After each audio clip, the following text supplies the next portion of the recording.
Les taux d'intérêt sont moins élevés qu'un simple prêt à la consommation et vous pouvez étaler ça aussi sur une période qui peut aller jusqu'à 30 ans. Israël, comment ça marche ? Vous allez adorer comprendre Israël. Nous avons en ligne avec nous notre amie Judith Kahn, conseillère en crédit immobilier, qui va nous expliquer comment on peut obtenir ce matin une mashkenta sans passer par les banques. Judith, bonjour. Bonjour Cathy, comment allez-vous ? Très bien, on est ravis de vous retrouver. Alors expliquez-nous un petit peu de quoi il s'agit, surtout est-ce que ça marche pour les trois types de mashkenta existantes, c'est-à-dire la mashkenta pour un appartement, la mashkenta pour l'école Matara, comme on dit, pour tout ce qu'on veut en fait, un crédit à la consommation, on va traduire ça comme ça, et puis la mashkenta à Foura. Alors ça, c'est un petit peu plus compliqué. Est-ce que ça marche pour toutes les trois ? Ça marche de plus en plus pour toutes les trois. En fait, il y a eu une réforme en 1989, donc pas quelque chose de récent, qui a permis aux compagnies d'assurance et aux groupes d'investissement de proposer des mashkenta à leurs clients. Donc en fait, depuis 1989, on n'est pas obligé de passer par une banque pour obtenir une mashkenta.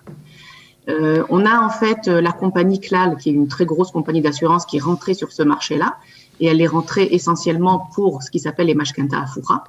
Alors, il va falloir nous expliquer, parce que j'ai simplement donné le titre, mais je n'ai pas expliqué qu'est-ce que c'est qu'une mashkenta à Foura. Alors, il faut savoir qu'on a trois types de mashkenta, et en fonction du type de mashkenta, il y a différents taux d'intérêt. Okay ? Donc, on a la mashkenta classique. Vous voulez acheter un appartement, vous allez hypothéquer votre appartement et demander en fait une mashkenta, un crédit hypothécaire auprès d'une banque. Ça, c'est la mashkenta classique. La deuxième mashkenta, c'est une mashkenta à l'école Matara. Ça veut dire que vous voulez, par exemple, financer quelque chose, un mariage, un voyage, des travaux dans votre maison, et vous allez hypothéquer votre maison pour obtenir ce prêt-là qui sera à des conditions meilleures qu'un simple prêt à la consommation. Donc ça, c'est déjà un niveau d'intérêt légèrement plus élevé parce que l'argent, vous allez le recevoir en main propre. Il ne va pas être transmis au propriétaire de l'appartement, il va vous être donné pour que vous puissiez faire vos travaux, votre voyage ou quoi que ce soit. Et le troisième type de mashkenta... Alors, juste avant d'arriver à la suivante, cette mashkenta-là, elle est remboursable, elle s'étale sur la même durée que vont durer les remboursements de la mashkenta pour l'appartement, ou alors c'est plus... Exactement, oui, exactement. Ça s'étale c'est pour ça qu'elle est intéressante, parce que, par exemple, vous voulez financer le mariage d'un enfant, à la place de prendre un crédit à la consommation sur 3 ans, si vous êtes serré, vous pouvez prendre ça sur une mashkenta sur 15 ans. Et donc, vous allez très peu la sentir. Okay. Par exemple, au moment de la crise du Corona, la Banque d'Israël a permis aussi de prendre plus de mashkenta à l'école Matara. On pouvait aller jusqu'à 70% de la valeur du bien pour permettre à ces entrepreneurs de prendre un prêt qu'ils pourront étaler sur 20 ans afin de passer cette période difficile de Corona. Donc, l'intérêt, c'est que les taux d'intérêt sont moins élevés qu'un simple prêt à la consommation et vous pouvez étaler ça aussi sur une période qui peut aller jusqu'à 30 ans. Bien sûr, tout dépend de votre âge au moment où vous contractez le crédit.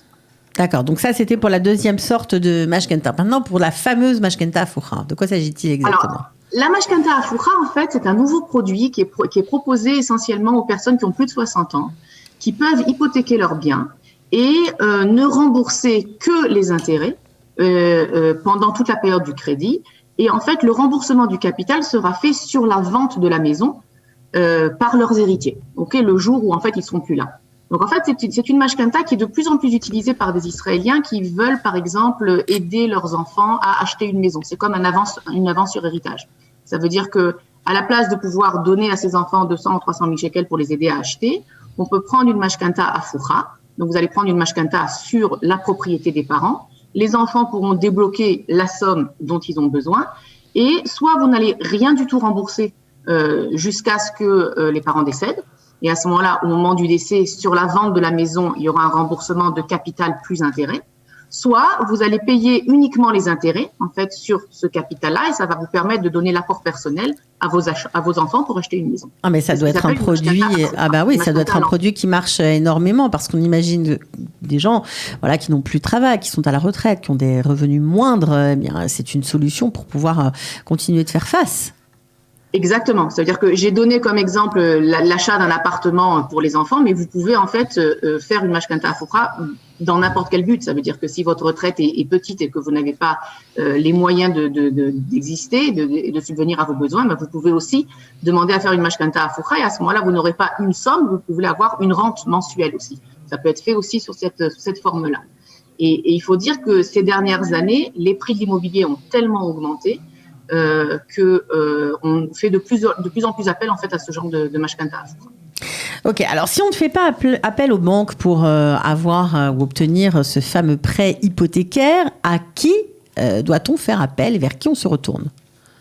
Alors, vous avez en fait la compagnie Clal, qui est en fait la grosse compagnie d'assurance, qui est rentrée sur ce marché la première, il y a plus de 10 ans. Et en fait, elle était rentrée sur ce marché en proposant uniquement des mashkentaot qui s'appelaient une mashkenta afoucha. Donc au début, c'était le seul produit qu'elle proposait. Aujourd'hui, la compagnie Clal a élargi ses services et elle propose toutes sortes de mashkentaot. Ça veut dire que vous pouvez avoir une mashkenta normale, un crédit hypothécaire pour acheter pour la première fois une maison. Vous pouvez avoir une mashkenta à l'école Matara et vous pouvez avoir aussi une mashkenta afoucha par le biais de cette compagnie d'assurance qui s'appelle Clal. Mais ce qu'il y a de plus intéressant, c'est que depuis 2018, vous avez d'autres compagnies qui sont rentrées sur ce marché-là. Donc, vous avez plus de compétition. Vous avez la compagnie qui s'appelle Mimoun et Achir, qui fait ce genre de service depuis 2019. Vous avez la compagnie d'assurance Arel, qui fait ça depuis 2020. Et vous avez aussi la compagnie Ayalon, qui s'est lancée sur le marché il y a quelques mois. Donc, vous avez déjà quatre gros groupes d'assurance qui se sont lancés. Alors, quel est l'avantage pour le particulier? Pourquoi avoir recours plutôt à une compagnie d'assurance qu'une banque? Parce qu'a priori, aller à la banque, ça paraît plus simple, plus, on va dire, dans les us et coutumes. Alors, il y a des avantages et des inconvénients. L'avantage, c'est que l'accord va être obtenu plus facilement, ça va être plus rapide. Et surtout, il y a des particuliers qui n'arriveront pas à obtenir un accord de financement par le biais de banques et qui l'obtiendront par le biais de la compagnie d'assurance. Mais forcément, l'inconvénient majeur, c'est que ces mashkentaot sont plus chers. C'est-à-dire que vous avez des personnes qui ont un interdit bancaire, qui ont fait des faillites, qui n'ont pas des revenus suffisants pour pouvoir obtenir un crédit par le biais des institutions bancaires. Et donc, ces compagnies d'assurance vont être prêtes à prendre le risque. Et contre ce risque, forcément, elles vous feront payer un taux d'intérêt plus élevé. Donc, pour toutes ces personnes qui n'arrivent pas à obtenir un crédit par le biais bancaire, il y a cette possibilité-là d'obtenir un crédit immobilier par le biais d'une compagnie. Donc, ça veut dire que leurs exigences sont moindres. Alors, il y a un seuil quand même, par exemple, des gens qui ont eu des chèques rejetés ou des choses comme ça. Est-ce que là aussi, on peut obtenir peut-être une mashkenta par ces compagnies d'assurance? Ça marche aussi? Alors, ça marche aussi, exactement. Ça veut dire que c'est l'intérêt. Ça veut dire que ce sont des groupes qui vont être capables de prendre plus de risques et de facturer le risque et qui ne sont pas non plus soumis à la régulation de la Banque d'Israël. Parce que, par exemple, quand je parlais de la limite des revenus, en Israël, il ne faut pas que la mensualité de la mashkenta dépasse 40% des revenus nets disponibles. Ça, c'est la règle qui est prônée auprès des banques. Mais les compagnies d'assurance ne sont pas soumises à cette règle-là. Donc, si vous arrivez à une mensualité de mashkenta qui est à 42 ou 45%, les banques vont refuser de vous donner un crédit, mais vous pourrez obtenir ce crédit-là par le biais d'une agence en investissement ou d'une compagnie d'assurance. Alors, est-ce que de contourner la loi? Bien sûr, est-ce que les garanties pour l'emprunteur sont, on va dire, aussi solides que dans une banque? Si par exemple, en cours de parcours, eh bien, la personne qui a contracté une hypothèque ne peut plus rembourser, qui a contracté un prêt hypothécaire plutôt, ne peut plus rembourser. Qu'est-ce qu'il se passe quand on a contracté une mashkenta par une banque et quand on a contracter une mashkenta via une compagnie d'assurance? En fait, ce sont exactement les mêmes engagements. Ça veut dire que la banque ou la compagnie d'assurance a le droit de faire saisie sur le bien. C'est aussi rapide que pour une banque? C'est plus long? C'est comment?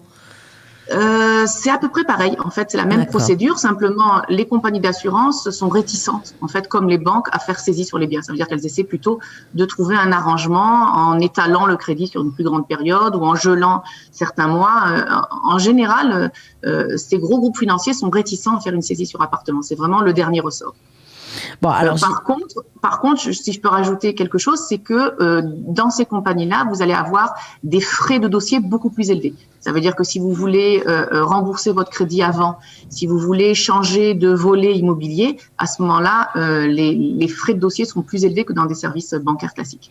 Bon, parce qu'ils ne sont pas soumis à la régulation au niveau de la Banque d'Israël. Bien sûr. Bon, j'imagine que se faire accompagner, c'est beaucoup plus simple pour y voir clair, en tout cas prendre un conseil déjà avant de se lancer, ou là. Bien sûr, bien sûr. Ça veut dire qu'il faut bien faire une étude des taux de marché. Je crois que la bonne nouvelle, c'est que puisqu'il y a plus de compagnies qui sont rentrées ces deux dernières années-là sur le marché, c'est qu'il commence à y avoir de la concurrence entre ces groupes-là, alors qu'avant, vous n'aviez soit la solution bancaire, soit la solution qui était proposée uniquement par Clal, qui pouvait imposer ses prix sur le marché. Donc, je pense que si on regarde une perspective de 3 ou 4 ans, on va avoir aussi de meilleurs taux sur ces produits-là, et ce ne sont pas des produits qui seront proposés uniquement à des taux de 5 à 6%, qui sont bien plus élevés que ce qu'on peut obtenir au système bancaire. Ok, bon en tout cas, ça a été tout à fait instructif. Judith Kahn, comme toujours, je rappelle que vous êtes conseillère en crédit immobilier. On vous trouve sur les réseaux sociaux, on vous trouve un peu partout. On vous remercie d'avoir donné peut-être un peu d'espoir à certains qui étaient un petit peu coincés et qui cherchaient des solutions pour contracter un crédit immobilier. Peut-être, grâce à vous, le bout du tunnel est proche. En tout cas, merci d'avoir été avec nous. On se retrouve une prochaine fois. À bientôt. Merci. Au revoir. Israël, comment ça marche ? Vous allez adorer comprendre Israël.